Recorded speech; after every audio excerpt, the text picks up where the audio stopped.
The day, December 16th, 1972, started out like most any other weekend morning in this Chicago western suburban home, except this particular Saturday morning started with a knock on the front door. Two police officers presented a search warrant to search the premises. No one could have predicted the events that followed.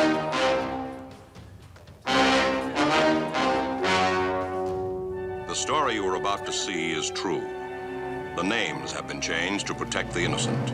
Joe, this is the easiest gambling bust we ever made. You telling me, Frank? The guy even gave this gambling operation of his a name. Yeah, I noticed that when we busted him before he had a chance to flush him down the toilet. What does schoolbag even mean? Not sure. Could be a school bag to carry around all these betting slips and all the money he collects. Oh, speaking of money, how much did we get this time? A couple grand? Not quite. Here's the loot we got. $94. What? 94 measly bucks? Are you kidding me? Sure that's it? Well, it's all we could find. Wait a minute. There's gotta be more. Did you frisk those kids? You know the guy's got 3 kids. Maybe he hit it on them. Frank, a search warrant doesn't include frisking the kids. God damn. Yeah, I know. At least we got a good mugshot. Now that's a gambling kingpin if I ever saw one. Yeah, nice end of the year bust. We might even get a Christmas bonus. Hi, I'm Rich Messina. Then, as you just saw, my mugshot from December the 16th, 1972. And now, December 16th, 2022, exactly 50 years ago to the day when I was arrested at my home in Addison. First, regarding the intro you've just seen, I call it a symbolic dramatization. Well, what happened that Saturday morning, we've injected a little humor because after 50 years, if you can't laugh a little about it, well, you're in big trouble. Actually, what happened was there were 2 police officers who came to our front door, knocked on it, and presented a warrant to search our house for any gambling paraphernalia, thanks to this newspaper article that they apparently read by Chicago Today columnist Jack Mabley. Which leads us to what Paul Harvey used to call the rest of the story, which is, in 1972, the Illinois legislature voted on a bill to create a lottery in our state, just as there were lotteries operating in other states to help raise money for education, mental health, only the Illinois lottery bill was defeated. To my great surprise, mainly for so-called ethical and moral issues. So rather than just sit back and do nothing, I thought I'd express my opinion about the lottery and gambling in general in a creative way, and came up with something I call Operation SCHOOLBAG. SCHOOLBAG is an acronym for the Special Committee to help the old and overtaxed by legalizing betting and gambling. I conducted a typical office football pool, cheap, only $1 to get in. And where I worked at an ad agency in Chicago, pretty much everyone participated in the pool. I also mailed a few of these slips to some Chicago newspapers, including Jack Mabley. The main difference between Operation SCHOOLBAG and all the other millions of office pools around the country is that Operation SCHOOLBAG was going to award 85% of the money to the winner, with the remaining 15% being sent to the Department of Revenue to be used for education.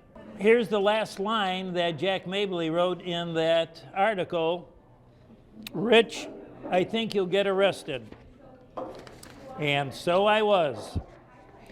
And after being fingerprinted and having that mugshot taken at the local police department, I had to hire an attorney, go to court, where the charges were dropped with leave to reinstate, which meant that if I didn't do anything like this again for 18 months, the arrest record would be expunged. And about 9 months later, Jack Mabley wrote another column, very complimentary, about my ordeal.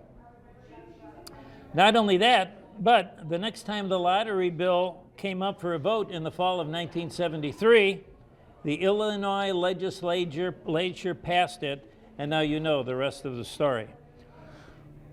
But you know, I've lived with this stigma for all these years, and I started seeing these TV commercials about sports books, and I had to go to the internet to do some research, and that's where I found this article dated April 15th of 2021. NFL announces tri-exclusive official sports betting partners.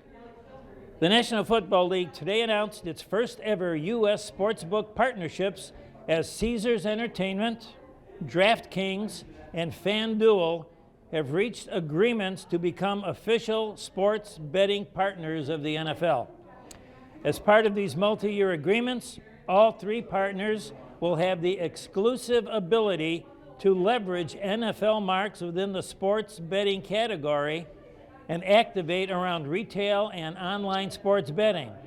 Then, 4 months later, in August of 2021, the National Football League today announced it has reached agreements with Fox Bet, BetMGM, PointsBet, and WinBet to become approved sportsbook operators for the 2021 season. And then, just 2 weeks ago, this headline: Genius Sports expands partnership with NFL to provide watch and bet video streams for the 2022 season, starting with Caesars Entertainment. So, a couple of weeks ago, I wrote a letter to NFL Commissioner Roger Goodell, complimenting him and the NFL corporate staff for this long overdue decision.